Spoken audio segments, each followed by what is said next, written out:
Oi, galera! Tudo bem com vocês? Eu me chamo Elisa, sou professora de História, Filosofia, Sociologia e Artes. E eu sou a Beatriz, professora de Gramática, Literatura, Espanhol e Redação. Ai, que youtuber! Ai, que linda! Eu cheguei perto do dia. Espera muito. Sempre aquela cara assim. Eu acho que é muito... Sofrimento, né?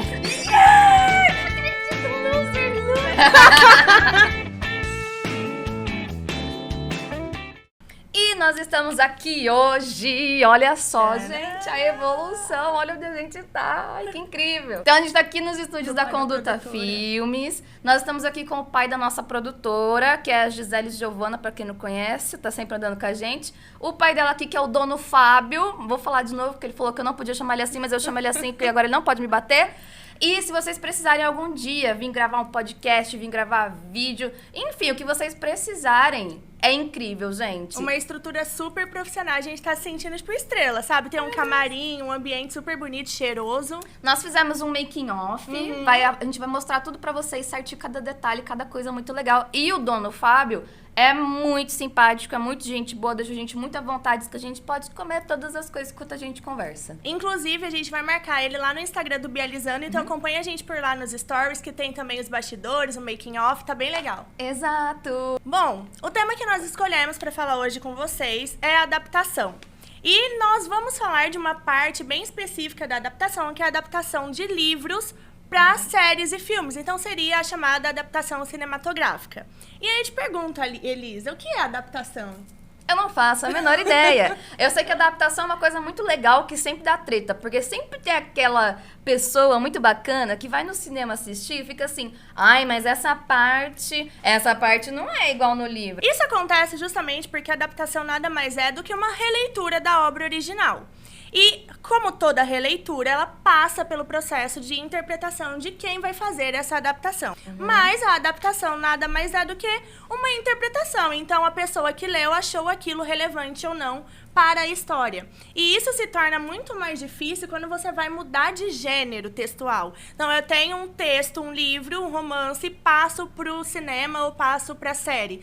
A gente sempre tem que pensar que a história tem que ser adaptada ao contexto, ao público-alvo, se vai ser para jovens, se vai ser para adultos, ao tempo de duração. Então, vai ser uma série de 6 episódios, vai ser uma série de 20, vai ser um filme de 1h30, de 2 horas. Tudo isso tem que entrar também nessa questão da adaptação e como será viável ou não fazê-la. Até mesmo porque tem muita coisa que, se você vai transformar a história em uma série, por exemplo, você vai ter que encher linguiça, né? O famoso filler, você tem que colocar alguma coisa ali no meio para render, né? Para poder vender. O cinema, ele é uma indústria, né? Então, essa questão da adaptação também, eu acho que parte dessa questão de ver, como a Bia falou, como é que o público-alvo vai receber, se eu quero que ele seja, né, um filme mais comercial, ou um filme mais cult, digamos assim, né? Se tem uma série muito grande de livros, tipo Harry Potter, que a gente vai falar daqui a pouco, e você vai transformar isso numa série de filmes, o bagulho tem que ficar mais adaptado, né, minha gente? Não adianta chorar. Não adianta você reclamar que o Harry ficou lá olhando com cara de tonto, o Dumbledore ser morto, enquanto que no livro ele estava petrificado. Porque ficou muito tipo, eu sou o Harry, eu sou o Churbs, eu tô aqui só observando. Quando no livro ele tá petrificado, então ele tá todo se esforçando, tipo, muito, muito, muito pra sair dali e ajudar o Dumbledore, né? Você tem alguma cena, assim, que foi a mais adaptada, mais terrível que você... Cena em si não, mas tem alguns filmes que eu fiquei bem decepcionada, como, por exemplo, Como Eu Era Antes de Você, que é um dos livros que eu mais gosto. E, assim, a sequência final eu achei bem... Não é daquele jeito? Fui enganada! Não eu é daquele jeito. Descobrindo agora. Eu achei no filme bem menos emotiva do que no livro. Eu acho que o livro passou muito mais essa questão da emoção. Mas pode ser também que, porque quando eu li, eu interpretei de uma forma e o filme foi de uma forma diferente. Se você que tá assistindo a gente concorda que essa questão de adaptações aí é uma treta, já deixa aí no comentário. Com seus sentimentos, todo o seu ódio, seu rancor por uma adaptação assim que te marcou muito, que você ficou muito chateado, muito frustrado, ou alguma adaptação que você gostou muito, que você falou, nossa, acertaram em cheio aqui quando foram fazer a adaptação. É porque quando você falou de público-alvo, eu pensei como... Um dos exemplos que eu pensei foi Orgulho e Preconceito. Pra quem não sabe, Orgulho e Preconceito é meu livro favorito. Inclusive, estou relendo pela 13ª vez esse ano. Se alguém quiser dar mais livros da Jane Austen, pra ela estar aceitando, caixa postal. Eu coleciono edições de Orgulho e Preconceito, então tô aceitando em inglês, assim, Quando não que é tem seu aniversário ainda. mesmo? Dia 30 de março. Tá chegando! Tá chegando. E Orgulho e Preconceito tem várias adaptações. A que é considerada mais fiel aos livros é uma série da BBC, de 1994, se eu não me engano, e ela é realmente muito fiel. É a mesma coisa de ler o livro. Eu achei que você ia falar daquele filme lá o mais recente, sabe? O filme mais recente é uma adaptação que eu gosto muito. Inclusive, quando eu leio o livro, eu imagino os atores no papel do Mr. Darcy e da Elizabeth, mas ele não é tão fiel. Tem algumas cenas ali que são bem livre adaptação, como, por exemplo, a declaração do Darcy pra Elizabeth, quando ele diz que gosta dela e ela dá o fora nele. Os passados têm sido um tormento. Vim a Hossings com o objetivo de vê-la. Tinha que vê-la. Luto contra meu bom senso, as expectativas de minha família, a inferioridade de seu nascimento, minha posição e essas circunstâncias. Mas estou disposto a colocá-las de lado e pedir que dê um fim à minha agonia. Eu não compreendo. Eu amo. E aquela cena, por exemplo, no livro acontece dentro da casa da Charlotte Lucas, então não é ali na chuva, não tem todo aquele drama, ele não diz que ama a Elizabeth. Assim como a cena que eles se reencontram no final, quando eles finalmente ficam juntos. É tão bonito. Também é uma adaptação que não existe no livro, não é daquele jeito. Mas é muito bonito e foi uma adaptação que, ao meu ver, como fã da obra, eu achei bem interessante e gostei. Mas o que eu queria ressaltar é que vocês provavelmente se deram conta de que, ultimamente, tá muito em alta essa questão dos zumbis. Principalmente há uns anos atrás. E eu não sei se vocês conhecem, mas tem uma adaptação de Orgulho e Preconceito, zumbis. Sim. Então eles... Inclusive se chama Orgulho, Preconceito e Zumbis. Isso. Esse é o nome da obra. E por que vocês acham que eles adaptaram Orgulho e Preconceito pra zumbis? Por causa do público. O público tava consumindo muito tudo que tinha a ver com zumbis e eles falaram, por que não pegar uma história tão conhecida que tem uma legião de fãs e adaptar pra uma coisa que pode trazer gente nova também e pro público mais adolescente. A Elizabeth luta contra zumbis e tem toda uma coisa diferente. Turupão. A história, assim, segue o mesmo fluxo, mas é muito mais distante do livro do que, por exemplo, o filme de 2005 ou a série da BBC. Aproveitando o gancho aí que a gente comentou um pouquinho sobre essa questão de adaptação acabar sendo uma coisa mais comercial, eu quero já aproveitar para quem vai prestar Enem, né, vestibular, fazer aquela redaçãozinha marota, um conceito aí de sociologia / filosofia que você já pode jogar no meio aí dessa questão de adaptação, cinema. Não se esqueçam que em 2018... Foi 2018? Se eu não me engano, o tema da redação do Enem foi justamente sobre cinema, né?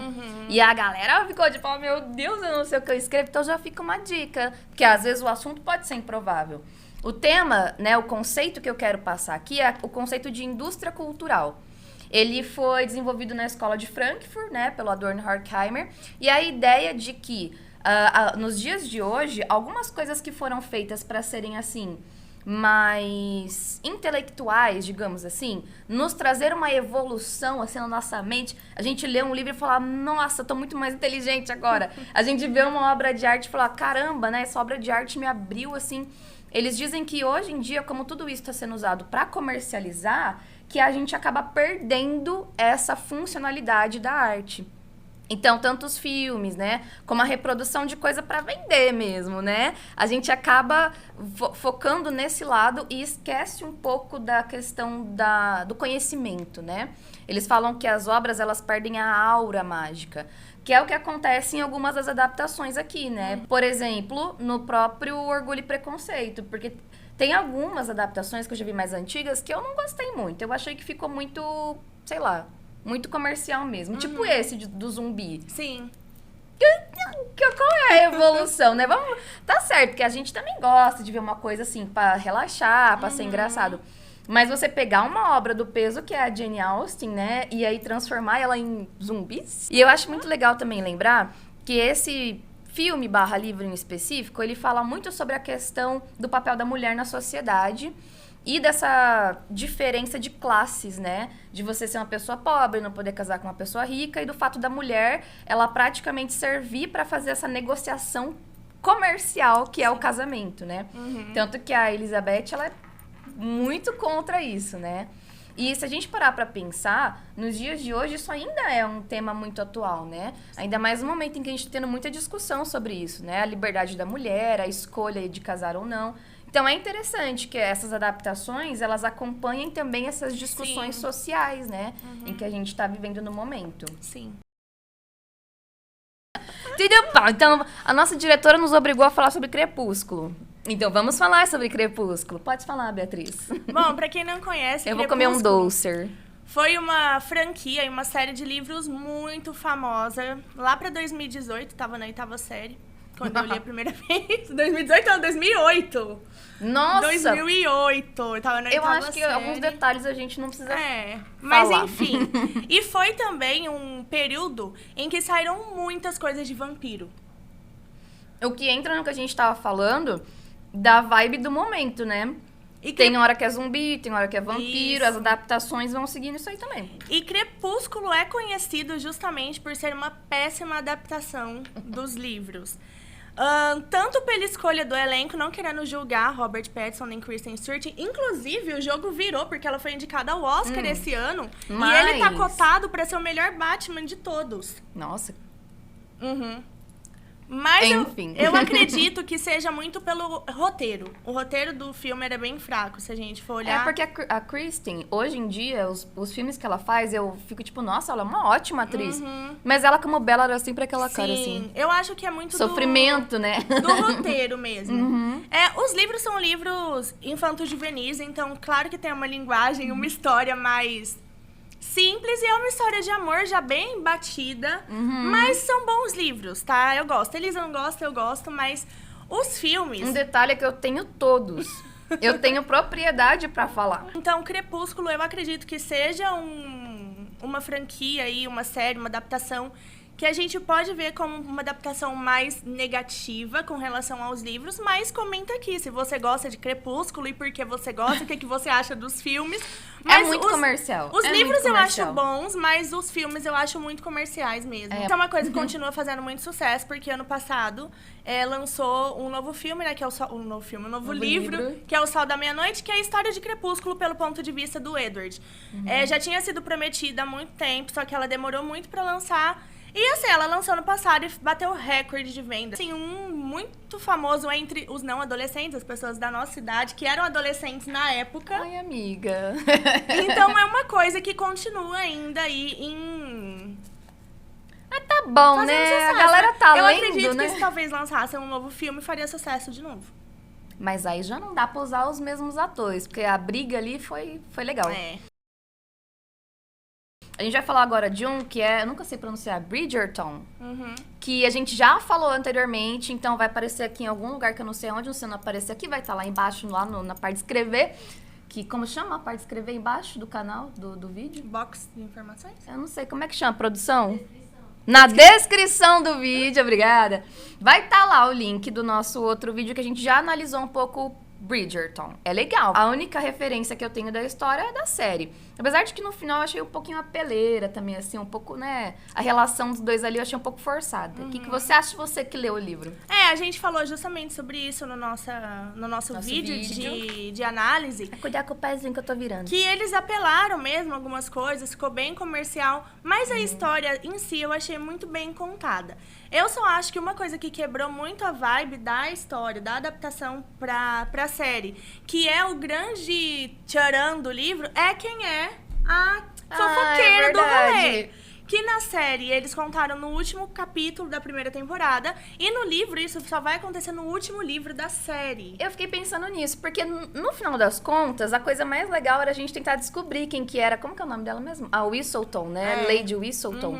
E eu acho que eles revelaram muito rápido, porque daí agora qual que vai ser o rolê da segunda temporada, né? Eu acho que eles perderam essa carta na manga aí, hein? Mas eu acho também que por Nessa ser adaptação. uma adaptação, eles não tinham a segurança de que ia ter uma segunda temporada. É verdade. Então né? eles tinham que deixar a história mais ou menos fechadinha, porque talvez eles ficam segurando isso, aí, sei lá, a série é cancelada ou cancelada na próxima temporada, e aí ia ficar... Que foi o caso que aconteceu com a Anne, né? A Anne de Green Gables, que também é uma adaptação da série de livros da Anne. E que acabou, né, gente? Vocês vão ter que ler os livros, vai ser obrigado a ler, porque não vai ter mais. Incentivando o público a ler. Eles cancelaram porque falaram, não, agora vocês vão ter que ler. É isso. Agora eu acho que a gente pode falar de 2 adaptações cinematográficas que são consideradas excelentes pelo grande público. Sim, e que ganharam muito dinheiro. E muitos prêmios. Que é verdade. Harry Potter e O Senhor dos Anéis. Por que você apontou pra mim? Harry Potter, porque a Elisa é a pessoa mais fã de Harry Potter que eu conheço na vida. Eu vejo Harry Potter, eu vejo a Elisa. Bom, eu acho que o Harry foi uma adaptação bacana. Eu acho que foi um pouco desnecessário o fato de ter um filme a mais. Eu acho que eles não precisavam ter feito isso. E eu acho que a divisão do último livro em 2 filmes foi extremamente comercial, porque tava um hype Harry Potter. Eu lembro quando a gente ia no cinema, a galera lotada, todo mundo vestido de bruxo no shopping à meia-noite, só dava gente lá com as varinhas. E essa é uma loucura, né? Hoje em dia é cringe, eu fico chateada, mas tudo bem. E eu acho que ele tem uma adaptação bacana. A única coisa que eu acho que no livro, é óbvio, né? Eu acho que esse que é um problema também da adaptação. A gente consegue entender um pouquinho mais de como que é a personalidade do Harry, né? E muitas vezes no filme dá a impressão de que ele é meio pangão, sabe? Assim, tipo, e né, no livro você consegue acompanhar um pouquinho melhor, entender um pouquinho melhor por que eles fazem certas coisas que no filme aparece muito rápido. Mas isso nunca me... Incomodou? Isso nunca me incomodou, porque eu sempre entendi. Olha aí, olha o bom senso, gente. Eu sempre entendi que o filme é o filme e o livro é o livro, né? Então não tem como você exigir que, né, seja... E coisas, assim, muito positivas, por exemplo, que eu tenho pra falar é o Dobby. Dobby Rules Ever. É isso que eu tenho pra falar. E O Senhor dos Anéis é uma adaptação que, ao meu ver, foi muito bem feita. Eu acho que desde a escolha do elenco... Ai, sim. Até a maneira como foi filmada mesmo. E foi uma escolha do diretor, né, do Peter Jackson, fazer filmes longos, porque os livros são longos. E para não ter que cortar tantas partes importantes, a duração dos filmes do Senhor dos Anéis, por exemplo, versão estendida, você tem filme de 4 horas e meia. O que pra quem é fã, como a gente, eu acho incrível. É incrível. Eu, por mim, podia ter 10 horas, eu ficaria lá assistindo, não tem problema. Os personagens foram muito bem interpretados pelos atores. Na minha opinião, é uma das melhores adaptações. Eu ia falar isso agora. Ai, somos gêmeas. Eu ia falar, é uma das melhores adaptações, até em questão, assim, de seguir bem certinho o que o livro fala, né? E toda a dificuldade que existe no Senhor dos Anéis, porque o Sr. Tolkien, ele apenas criou 399 línguas diferentes, né? Sim. E eles tiveram que usar isso no filme, né, e eles gente? conseguiram colocar, em alguns momentos, algumas palavras nas línguas e colocar todo o universo. Sim. E as escolhas que eles fizeram de não usar tanto o cenário mesmo, eles gravaram muito, assim, externa, né? Lá na Nova Zelândia, construíram... Você sabia que tem uma história que o vovô Gandalf, que eu não lembro, é Ian Mac alguma Ian coisa? McKellen. Isso, ele foi gravar, não sei se é verídico, será que é? Que ele foi gravar o Hobbit, e aí ele entrou no cenário, assim, e tava tudo, né, tipo... digital. Verde atrás, e ele tava gravando sozinho. É real. E ele ficou muito chateado, né? Ele ficou muito... tipo assim, muito chateado, porque na visão dele isso tá empobrecendo o cinema. Porque lá no primeiro filme, quando ele ia gravar junto com os hobbits, né, e com os anões, eles usavam truque de câmera, né, enfim. E no Hobbit, não. Eles gravavam com efeito. E ele ficou muito chateado, porque ele falou, mano, eu quero conversar com a galera aqui, ó, a galera aqui. Sim. E, enfim, o vovozinho chorou nesse dia. E se a gente for olhar, assim, pode ser polêmico, mas... a queda de qualidade que teve do Senhor dos Anéis pro Hobbit é muito grande. Até mesmo na questão da narrativa. Os personagens são muito mais rasos. A narrativa, o enredo... personagem que não existe, aparecendo ali só pra dar um romance. Sim, que eu não o vou citar, vocês enredo sabem é quais muito são. mais raso. Exato. Mas se a gente for pegar a trilogia original, né? É uma trilogia muito bem adaptada. Sim. Passou no teste. Tanto é que eu acho que eles estão correndo um risco bem grande. Eu não sei se vocês viram, mas a Amazon vai trazer uma nova série. Não é o mesmo período histórico, é um período histórico são eras antes, anteriores. Só que tem alguns personagens do Senhor dos Anéis, como o Elrond e a Galadriel.